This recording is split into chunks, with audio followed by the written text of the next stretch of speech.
Hey guys, this is National Master Kevin Yang back at it with another video. So this one is against none other than Fupalicious. So let us begin. c4, g6, knight c3, bishop g7. So this is what we call well, it's in English on the white side, but on the black side we're doing something different. We're playing d6, bishop g2, and f5. So it's sort of looking like a Dutch, right? And that's true. The plans are going to start looking like a Dutch.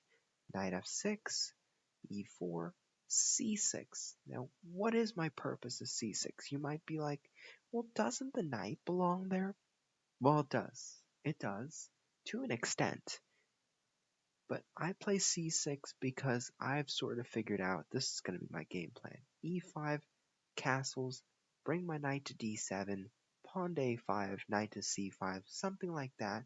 I kind of felt like this pawn on c6 does the job of saying, your knight will never come to d5. That's my job. So after knight to e2, I castle, castle, e5, h3, bishop e6, take, bishop g5, saying, I'm going to temporarily pin you, I'm going to slide out of that pin. But now there's bishop takes f6, and I'm going to have to say, I don't quite like that move. And that's probably because I feel like this bishop, like I said, when you trade, you should figure out whether that trade benefits you or not. And if the trade does not benefit you, then don't trade, right? So here, what this does for me is that it gets my bishop out, or it gets my rook out, or it gets my rook out and slides my rook over. So in a sense, I think this benefits black more than it does benefit white. Like, think about it this way. If you came all this way just to trade the knight, it doesn't seem like the trip that the bishop made would be worth it, right? Think about it. If you drove all the way to Kansas and you went there just to go to the grocery store, then you didn't really make your time worth it, right? So here, the bishop made a trip to Kansas, picked up some groceries, and didn't really make his trip worth it. Queen to b3, and now rook to f7. I guess rook to f7 was okay. Going with rook to g7, I could see how maybe the computer says against it, because first of all, it gives white the idea of rook a to d1 and d4. But if queen to f7, if the same thing happens, then at worst, well, queen to g7. No. I don't know. It's rook a to d1. Yeah, I don't know. I would have to take back my thought on whether I sympathize with the computer's thoughts, but I played rook to f7. Just saying I'll protect this and I'll move it over. Rook to e1, saying if d4 happens and take, I might be able to open up something on the e file.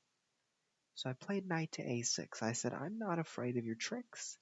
Queen to c2, being very prophylactic and saying, knight to c5, my queen is already on c2. So essentially, our friend Fupalicious does the job in anticipating what I'm going to do. And that's good thought. Queen to f8, saying, I'm going to come here. a3, queen to g7. f4, king h8, moving my rook over, and now d4. And I would say d4 is probably the mistake. It's somewhat obvious why it's the mistake, because of taking, but it's not easy to see why, because I can see that white has a lot of pressure along this file. right? And so one way to think about it is that d4 adds to this pressure.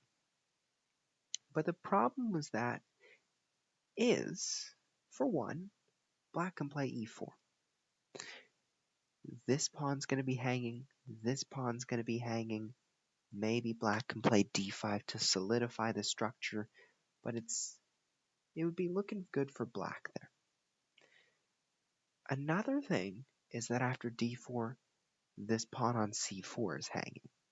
And the pawn on c4, it does its job. It tried to do its job in trying to control the center.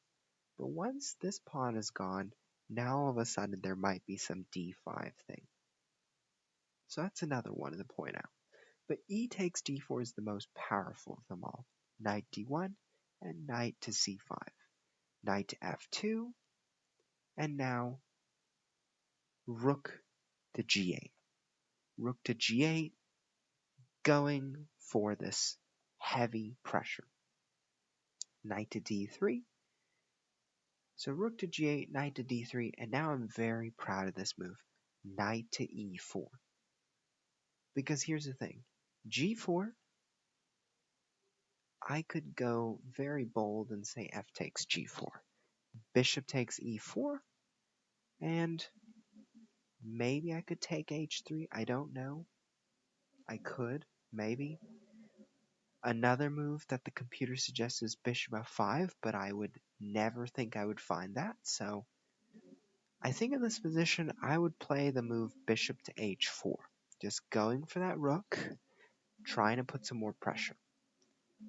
But I kind of felt really proud of this move, because if bishop takes, pawn takes, all of a sudden I have threats here, I have threats here, and it's overwhelming.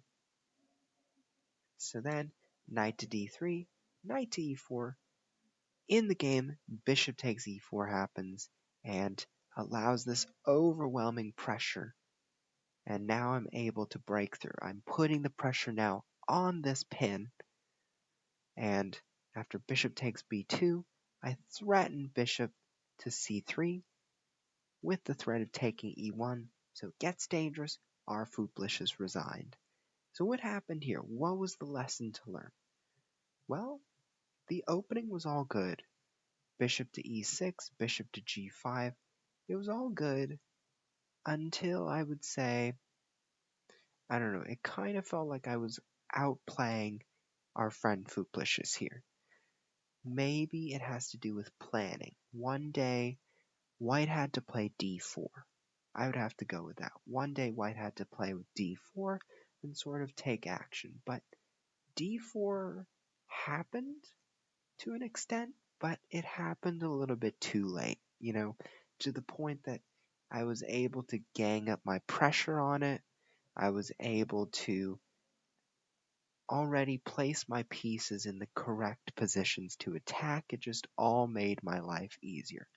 And so with that, that is the game, and I'll see you next time.